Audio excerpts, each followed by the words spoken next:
Basement में दम तोड़ने वाली तान्या सोनी आईएएस बनने का सपना लेकर पहुंची थी दिल्ली। एक ही झटके में सब कुछ हो गया खत्म, सपना रह गया अधूरा। मौत के पानी में डूब गए तान्या और उसके परिवार के सपने। दिल्ली के राजेंद्र नगर में राउज आईएएस कोचिंग सेंटर में हुई 3 स्टूडेंट की मौत ने सबको झकझोर कर रख दिया है। हादसे में मरे 3 स्टूडेंट में से 2 लड़कियां श्रेया यादव व तान्या सोनी भी शामिल हैं। एक और जहां श्रेया यादव उत्तर प्रदेश के अंबेडकर नगर की रहने वाली थी, वहीं तान्या सोनी बिहार के औरंगाबाद की थी, लेकिन उनके पिता तेलंगाना में काम करते हैं। इस हादसे के बाद परिवार वालों ने मीडिया से बातचीत में कई बातें बताई। जहां श्रेया ने परिजनों से आईएएस बनकर लौटने का वादा किया था, वहीं तान्या सोनी का बचपन से ही आईएएस बनने का सपना था, जो कि अधूरा रह गया। बेटी तान्या की मौत के बाद उनके घर में मातम छाया हुआ है और परिजनों का रो रो कर बुरा हाल है। तान्या का सपना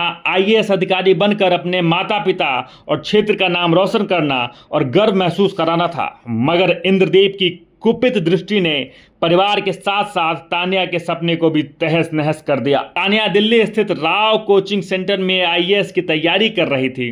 शनिवार की शाम तान्या अपने दोस्त के साथ लाइब्रेरी में बैठकर पढ़ रही थी। उसी क्रम में सीवर का पानी लाइब्रेरी में घुस गया, जिसमें डूबने से उसकी मौत हो गई। तान्या के दादा गोपाल प्रसाद सोनी का कहना है कि तान्या पिछले 1.5 वर्ष से दिल्ली में रहकर आईएएस की तैयारी कर रही थी।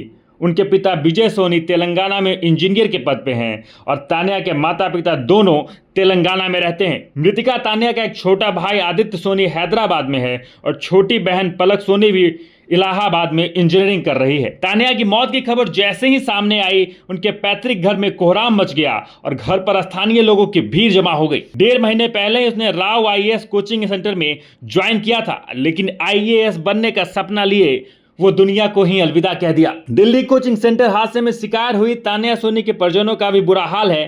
तान्या के पिता विजय कुमार ने मीडिया से बताया कि उन्हें जब ये सूचना मिली तब वो लखनऊ जा रहे थे, लेकिन जानकारी के बाद वो नागपुर उतर गए और फ्लाइट से दिल्ली आ गए। तान्या सोनी के परिजनों ने बताया कि 25 साल की तान्या को कविताएं बहुत पसंद थी। वो अपने कॉलेज में होने वाले इवेंट्स में भी बढ़ चढ़कर हिस्सा लेते थी, लेकिन बचपन से ही उनका सपना आईएएस बनने का था, इसलिए वो यूपीएससी की परीक्षा देकर उसे पूरा करना चाहती थी, लेकिन उसका सपना ये धरा का धरा रह गया। परिवार वाले के भी सपने अधूरे रह गए। आईएएस बनने का सपना लेकर पहुंची दिल्ली तान्या को क्या पता था कि दिल्ली ही उसके लिए काल बनकर सामने आएगी। बाकी इस मामले को लेकर आप क्या कुछ भी कहेंगे, कमेंट बॉक्स में जरूर लिखें और देखते रहें सच टॉक न्यूज।